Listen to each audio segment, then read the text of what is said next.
네, 수험생 여러분 안녕하세요. 수종쌤입니다. 오늘은 동덕여대 수리논술 기출문제에 대한 분석하고 2025학년도 동덕여대 논술은 어떻게 준비하면 좋을까에 대해서 조언을 해드리기로 하겠습니다. 그 이전까지는 동덕여대를 제외한 이화, 숙명, 성신, 덕성, 서울여대 정도가 논술 시험이 있었고, 작년에 동덕여대가 이제 처음으로 논술 시험을 보면서 인서울의 모든 대학교는 논술 시험을 보게 됐고요. 동덕여대 기출자료는 작년 모의논술과 작년 말에 실시한 기출문제 2개의 시험지만 있고요.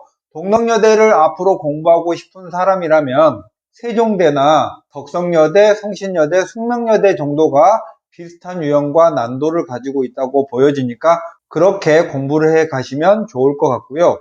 작년에 처음 본 시험지는 덕성여대가 일요일날 시험을 받고 하루 앞선 토요일날 동덕여대가 시험을 봤는데요. 시험 범위는 수학, 수학원, 수학2 미적분, 확률과 통계까지고, 저는 작년에 확률과 통계를 낼까 안 낼까에 대한 스스로 고민을 많이 해봤고 사실은 안 낼 거라고 예상을 했는데 결국은 내버리고 말았네요. 여대 중에서는 덕성여대나 숙명여대, 성신여대가 확률과 통계를 보지 않는다는 사실을 보면 동덕여대가 시험 범위가 그 대학들보다 더 넓고 문제 자체의 수준도 작년에 출제한 문제는 매우 높았습니다. 시험 시간은 90분에 대문항이 3개고 각 대문항당 소문항이 2개 정도 있는 적당한 시간을 가지고 있는 그런 대학교고요. 작년에 시험은 3문제가 수학2 미적분 확률과 통계가 고르게 출제됐는데 문제의 소재 자체는 수능형이 아닌 논술 공부를 해야만 시험 문제를 풀 수 있는 그런 유형으로 냈습니다. 그러니까 모의고사 실력으로 평균 2말이나 3초 요 정도 성적의 학생들이 사전에 준비 없이 동덕여대 수리논술 문제를 본다면 아마 한 문제도 풀지 못하고 빵점을 맞을 가능성이 매우 높고요.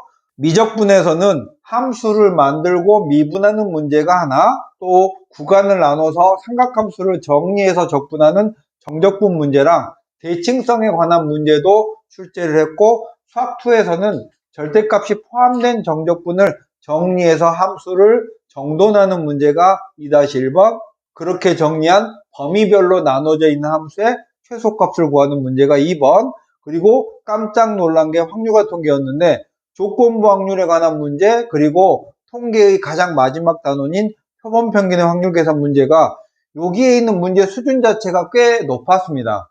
조심스러운 제 예상으로는 작년에 이 문제를 맞추고 동덕여대를 간 학생이 있을까 하는 정도로 매우 구석지의 문제들을 그것도 수준이 꽤 높게 출제를 했기 때문에 올해도 동덕여대가 확률과 통계를 출제할까, 이런 정도의 수준과 난도와 구석진 내용을 출제할까, 여기에 대해서는 개인적으로 상당한 의문이 있습니다. 그래서 동덕여대 논술의 스타일을 한번 정리하자면, 시험을 한 번밖에 안 봤기 때문에 고정된 스타일이라고 할 수는 없겠지만, 첫 번째, 작년에는 확동을 출제했기 때문에 올해 모의논술에서도 확률과 통계를 출제한다면 올해도 하는 수 없이 준비를 해야 될 것 같고요. 동덕여대 논술 문제가 모의논술에서도 보여지듯이 수능하고는 좀 다른 유형이에요. 그 말은 여러분이 수능 준비만 하다가 동덕여대 논술 시험을 보면 못 풀 거라는 거고, 수능과 다른 논술의 유형을 따르고 있기 때문에 적어도 동덕여대는 준비를 해야만 시험을 볼 수 있고, 덕성여대보다는 난도가 살짝 어려웠던 걸로 보고요.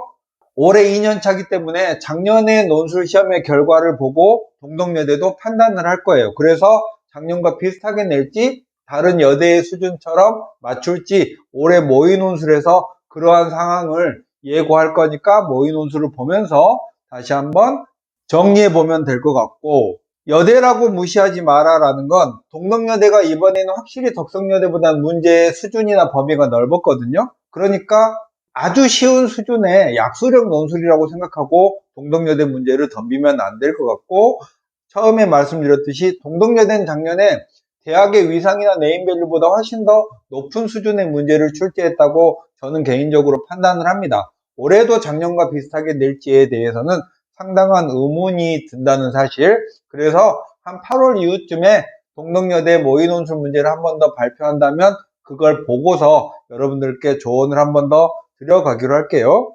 2025학년도인 올해의 동덕여대 논술은 작년보다 모집 인원이 살짝 증가해서 꽤 많은 인원을 뽑고요. 동덕여대 자체가 논술 100으로 내신을 전혀 보지 않습니다. 2합7로 탐구를 반영한다면 상위 한 과목이고 수학이나 탐구에 어떤 과목을 봐야 돼 라는 지정 과목은 없고요. 90분의 세 문제를 보면서 각 소문항이 2개씩 있고 작년에는 수학2 미적분 확률과 통계를 고르게 한 문제씩 출제했다라는 거고 시험은 수능지구가 지난 다음 주에 덕성여대보다 하루 앞서서 시험을 보는 게 특징이다라고 기억해 두시면 되겠습니다. 덕성여대, 동덕여대, 서울여대는 수능 최저가 비교적 합리적이고요. 논술 준비를 해본 학생과 안 한 학생의 격차가 많이 나는 대학교예요. 그래서 여대라고 무시하지 말고 여러분의 성적이 동덕여대 가기 어려운 성적이라면 적어도 지금 현재 그렇다면 관심을 갖고 살펴볼 대학이라고 생각이 드네요. 오늘 내용은 이대로 마칠게요. 수종쌤이었습니다. 안녕.